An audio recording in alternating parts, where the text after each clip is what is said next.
It was easily the scoop of the decade, perhaps even the biggest royal interview of all time.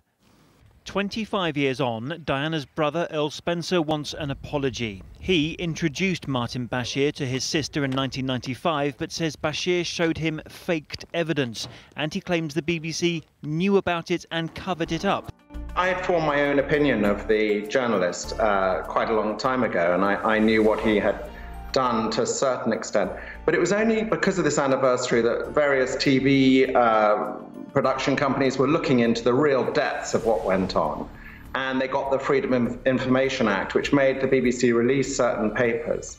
And these were they really shook me up, not just confirmation of what had happened behind the scenes, but also who knew and why it hadn't come out and why it hadn't been dealt with. A former graphic designer on the BBC's Panorama speaks on camera for the first time. Martin asked me to make up a couple of bank statements about people being paid to do surveillance that he needed the following day.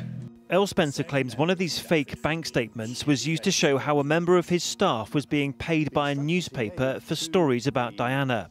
The other, he says, suggested the security services were also making payments in return for spying on her.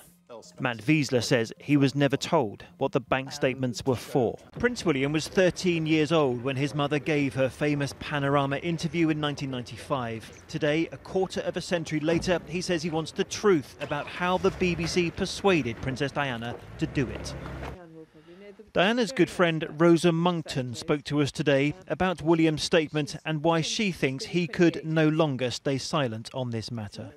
All of this, when I look back through my letters from her, was started October '95. You think the things that she was being told by the Panorama programme and Martin Bashir changed how she saw There's no doubt in my mind at all. She thought she was doing a good thing. Mr. Bashir had persuaded her that she was doing a good thing. Everybody was conspiring against her, the security services, and she took it all in.